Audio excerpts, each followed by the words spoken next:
Hallo, mein Name ist Anna Doberschütz und ich zeige euch heute eine kleine Bastelidee mit einem Kellnerblock und einem Kalender für dieses Jahr, was man so in der Handtasche mit sich mittragen kann, wenn man mal einen Einkaufszettel schreiben muss oder auch für die Geburtstage zum Merken. Fangen wir einfach mal an. Ihr braucht ein Stück Farbkarton in der Größe 19,6 x 18,5. Ein Kellnerblock, der ist ungefähr 6,9 x 14,6, das ist eine gängige Größe. Ein länglicher Kalender und 3 Stück DSP in 18,1 x 5. Alle 3 Stücke. Ist momentan in der Celebration drin bei Stampin' Up. Unter Papierblüten. Und noch ein paar Magnete, damit wir das verschließen können. So. Also 19,6 x 18,5. Ich habe meins schon vorgefalzt und mache das jetzt einmal mit euch die Falzlinie. An der langen Seite müsst ihr darauf achten, dass es wirklich die lange ist. Die sind recht ähnlich. Falzen bei 5,4. Schön knicken. Bei 6,4. Dann bei 13,3.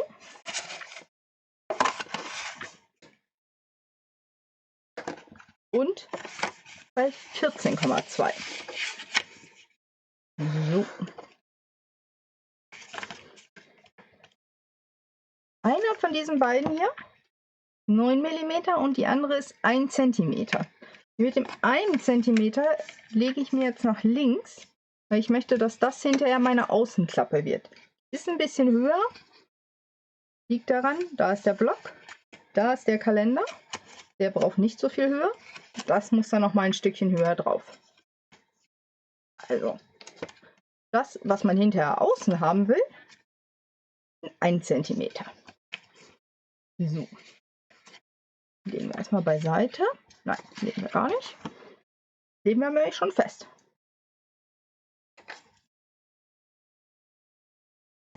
Na?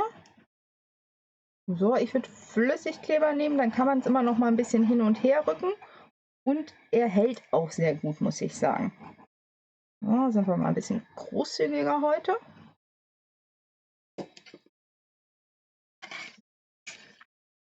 Gucken, dass man schön zwischen diese beiden Linien kommt.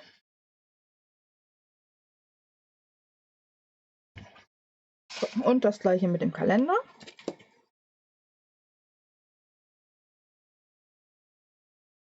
Ja, ich glaube, ich brauche bald mal noch einen Kleber. Aber noch reicht es. Ja. So, der Kalender. Hier rechts. Kannst du gucken, die Höhe, das habe ich nämlich ganz genau für den Kalender ausgerechnet. So, sieht auch recht gerade aus. Dann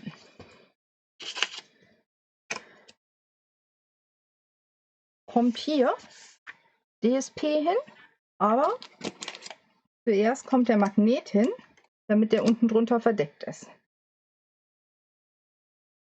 Eine von den beiden Magnetplatten.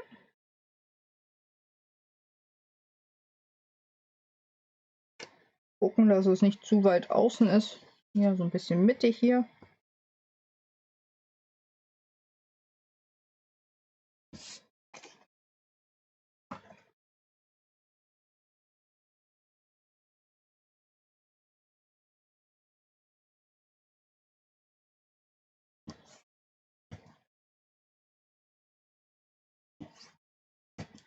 So, den nehme ich gleich.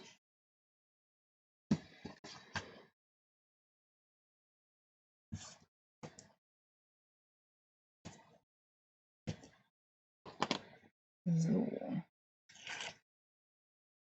Ihr habt gesehen, ich habe jetzt hier einmal auf der Seite mit den Blüten geklebt. Ich möchte nämlich das Grüne bei diesem hier vorne haben. So, gucken, dass das schön mittig drauf ist. Festdrücken. Ich nehme da einfach immer doppelseitiges Klebeband für. Das geht unheimlich schnell, hält fest. So. Dann die zweite Magnethälfte. Einfach drauf fallen lassen. Die magnetet sich schön fest. Mache ich so. Dann das hier runter.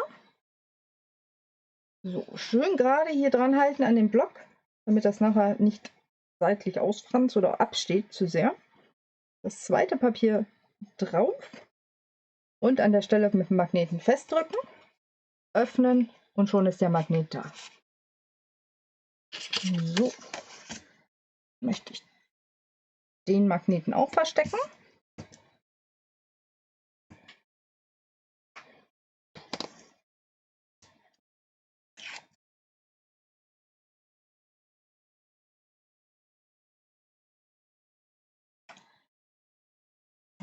Gucken wir, dass die Blume auch richtig rum ausgerichtet ist.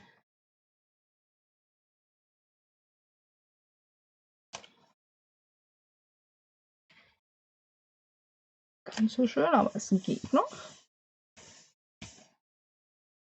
So, hält. Und vorne kommt dann auch noch mal ein Stück drauf.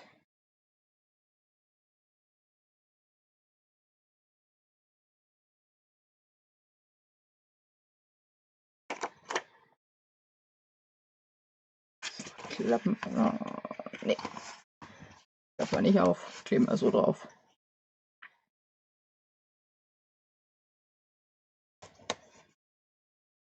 So. Und schon ist das fertig. Man kann das jetzt noch verzieren, wenn man möchte. Man kann hier noch einen Spruch draufsetzen. Ich habe es jetzt mal so schlicht gelassen. Und wenn ich es in eine Handtasche reinpacke, möchte ich eigentlich nicht, dass da irgendwas absteht. Das war's schon. Wichtig ist nochmal zur Erinnerung, eine Seite 1 cm, die andere Seite 9 mm, damit das übereinander passt. Das war's. Ich wünsche euch viel Spaß beim Nachbasteln. Bis zum nächsten Mal.